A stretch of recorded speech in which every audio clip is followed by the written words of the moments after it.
It is in partnership with government that we are able to make projects like this available to the field sector-wide, and we are so fortunate today to have Dr. Secretary Patrick Tutwiler here with us from the Executive Office of Education.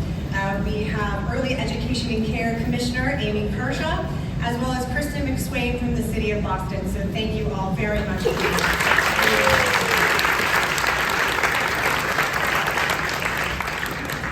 And thank you to all of the early childhood experts who have helped us design and create and iterate on this curriculum.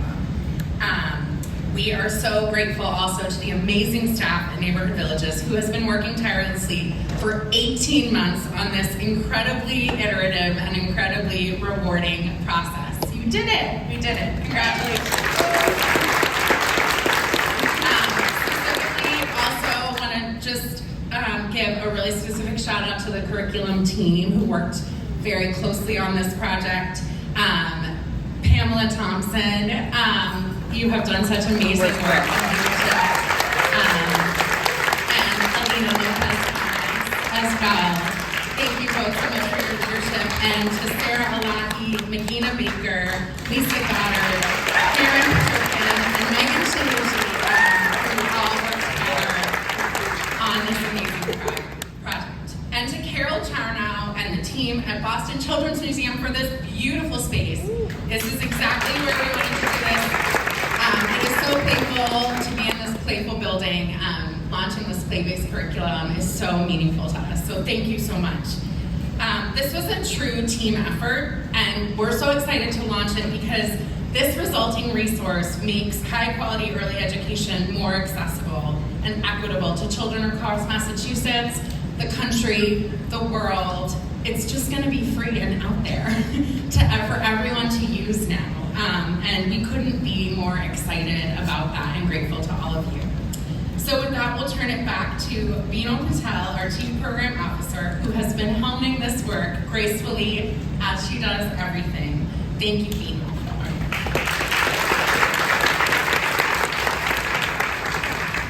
Great, thank you, Sarah and Lauren, and good morning, everyone. We're so excited that you're here with us.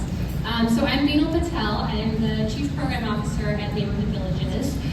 Neighborhood Villages, as I think many of you know, is a nonprofit that advocates for solutions to the greatest challenges faced by educators, children, and families.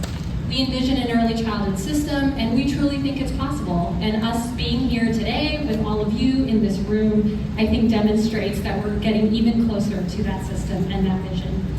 A really special thank you to all of our partners who are here with us today. You heard Sarah and Lauren mention, and we're going to hear from our government partners in just a few short minutes.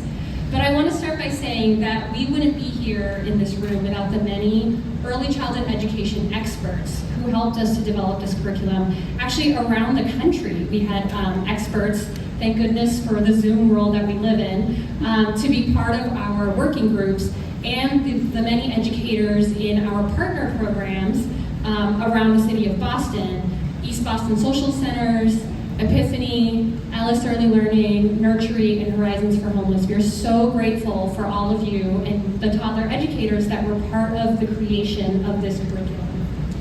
Most importantly, we could not have done it without the educators, the caregivers, and the families who participated, as well as the children, because we've been iterating and working on this curriculum in classrooms, getting feedback from educators, from children every day for the past 18 months. Our amazing panel is going to speak very shortly about why this curriculum came to be and how it came to be, so I don't want to steal their thunder. But I do want to say that this process really speaks to the model of Neighborhood Villages, which is that we work with educators and providers to define where the gaps are, where the needs exist, and I can tell you from my own personal experience as a director, a toddler curriculum is a gap. It was a real need. I tried to support educators in my toddler classrooms, in my infant classrooms. They were often using Pinterest and Google and Instagram to find ideas for curriculum. So this was a real gap that we identified, and we're really excited to partner with educators to help fill that need. So when we identify a need, we look for partners that may already be doing the work, and if there are none, then we create. And the real key here is that we don't create for the educators, but with educators. And so on this eve of Teacher Appreciation Week, which we just had last week, we're proud to have developed this curriculum alongside these toddler educators with a genuine appreciation for the value that they bring to our field. Specifically giving respect to an age group that is often the least respected, the least valued in our society. I understand teaching high school and middle school is very challenging, but have you been in a room with 9 toddlers for 9 hours? These women, these educators, male and female educators, are superheroes. And you're going to hear from some of them in just a few minutes. We've been testing this curriculum in the classroom for the past 18 months. We've piloted, we've evaluated, and we are so excited to be here to officially launch what we are calling Learning Through Exploration, a Play-Based Toddler Curriculum.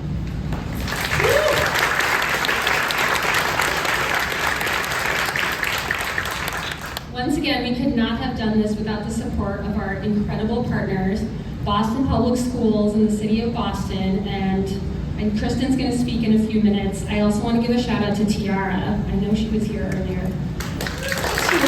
Tiara, our partners at Boston Public Schools, and the LEGO Foundation, who are here. We really could not have done this without your support.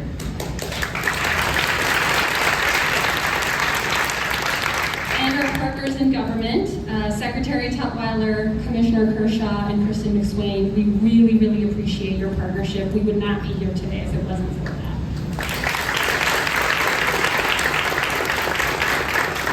Before I introduce our speakers, I was asked just to give a quick logistics of restrooms, which are not easily identified. You go through the science playground, very appropriately, past the bubbles to the back for the restroom. So without further ado, I would love to introduce our 3 amazing speakers who we're so honored to have with us today. First, I'd love to invite an incredible advocate of high quality education. He's been a real supporter of early education specifically, and we're very excited you could be here today. The Massachusetts Secretary of Education, Dr. Patrick Tutwiler.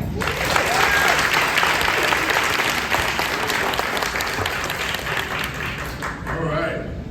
Good morning. Yes, it is so incredible to be here in community with all of you to celebrate this incredible, momentous occasion, a new play-based, developmentally appropriate toddler curriculum for free. I'm so excited to be here. This is important. When I came in the door, Lauren met me and said, "So great that you could be here. This is going to be such a joyful event." I'm like, "Yeah, it really is." And I could feel that immediately when I stepped in the door. I'll have you know that when I had flexibility during the summer, many moons ago when I was a teacher, I used to spend half of each summer day here in this place with my firstborn child, Madeline, who's now 20. And I can tell you, this is a joyful, joyful place. Where's Carol? This is a joy. Keep doing what you're doing. So I've been at this role now as Secretary of Education proudly, and it's a privilege for me to serve in this role a little more than a year. And I can tell you definitively and confidently that when I started, I set the expectation that we're going to focus on the full education system, from birth through higher education. That's because education does not start in kindergarten.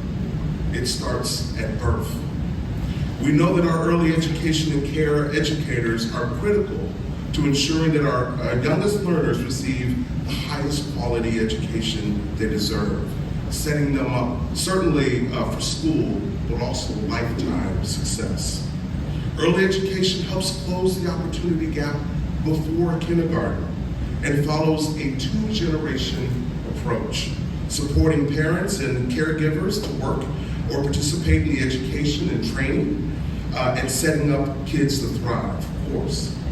Investing in early education and care is not just an investment in our children, but also an investment in families, educators, communities, and the economy. The Healy-Driscoll administration is committed to moving toward affordable, accessible early education and care for all families across the Commonwealth. With Governor Healy's Gateway to Pre-K initiative, we are investing in a system that we all want and would love to see happen, setting the state on a path toward true transformation. Expanding high-quality pre-K access, delivering a more financial assistance to low and moderate income families, and sustaining historic investments in the C3 program to providers.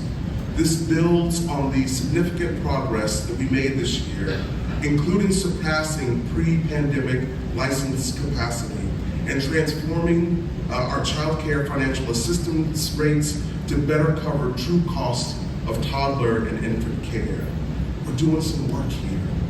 Another key component of this is early literacy, supporting literacy development amongst our youngest learners.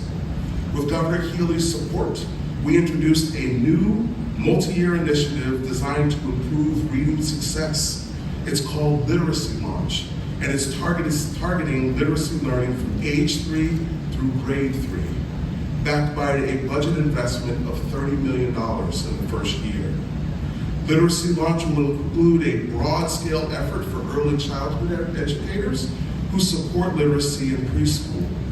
If we provide school districts and programs with the support they need and the funding necessary, we will adopt best practices and make sustainable changes in literacy practices across the state for sure, but more importantly, supporting the building blocks of the more critical academic and life skills for our youngest students.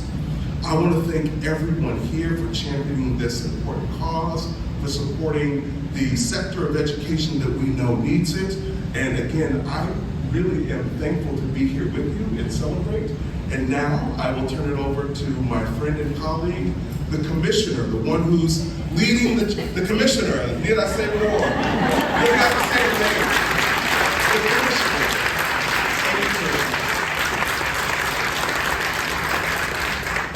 Oh my God, so many meetings where I have to lower the microphone with Secretary.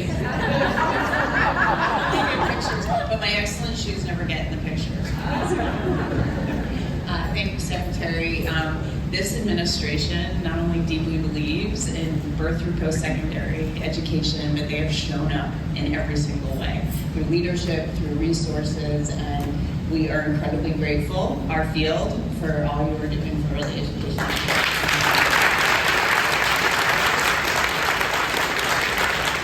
I'm so very happy to be here today to celebrate this launch, and Carol and to the staff of the Children's Museum. I'm also transported back to when my 20 and 22-year-olds were under 5, and we spent so much time, mostly in the construction zone, I have to say. That's primarily where we were.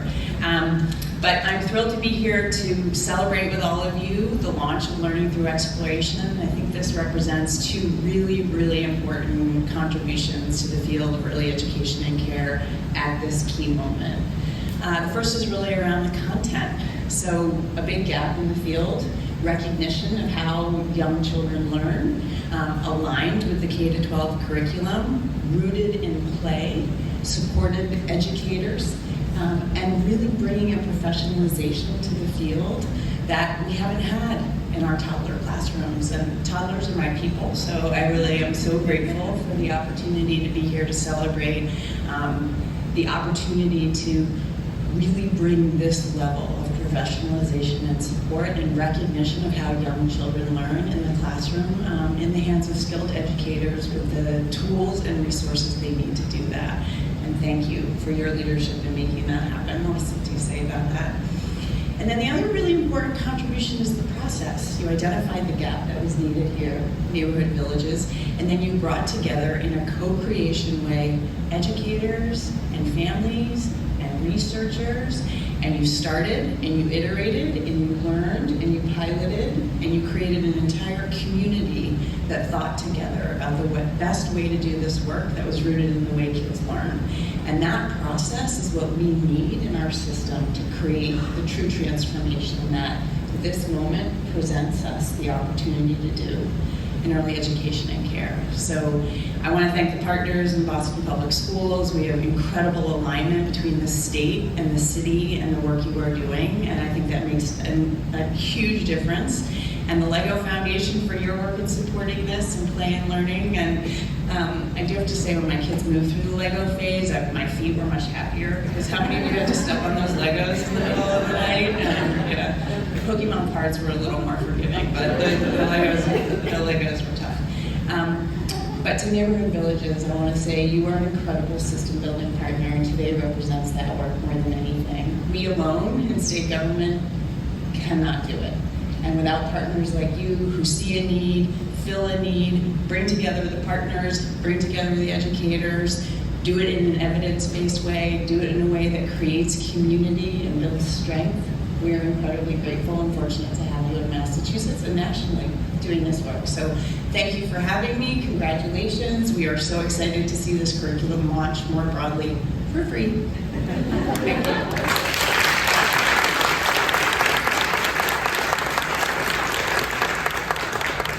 So I'm cognizant that I'm number 3 in front of the panel. But I did want to say a couple of things about why this curriculum is so exciting to us at the City of Boston.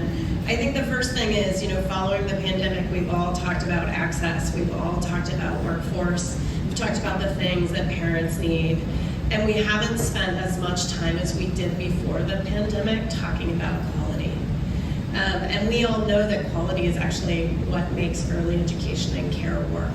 And so having a curriculum that focuses on quality is super important. And I think you all as educators know that, but the rest of us continuing to talk about that and lift that up is super important. So that's the first thing. The second thing is for our early educators. I know that they need professional support from us, those of us who work outside and around them. And so this curriculum is really a gift for them in terms of providing them with professionalism and a guide that they can use as their expertise warrants, but they have something to work with that they can walk into the classroom every day and choose from or deviate from, but really have something as a base on which to operate. And so Neighborhood Villages, I want to thank you for that, because it's a really important piece of the work and honoring our workforce. And then lastly, sitting in the Children's Museum, and I have to say the tower is actually my favorite thing here. I've chased many a child out of that. It is so important for all of us to remember that children learn through play. We spend way too much time as a society talking about the structures of education and how important those are for young people, when it's actually play. That is how young people first learn about curiosity. They explore, they learn about the world around them. And so to have a curriculum that is specifically rooted in play and that connects to other play-based curriculums that we're using in Boston Public Schools, I think is really an important stake in the ground for us as a city and a state to be saying about how we want our young children to learn. So I want to thank you all for having me here today, you all for creating this curriculum with all of you in the room who participated, and I know we're going to hear from them later. And Carol, thank you for having me.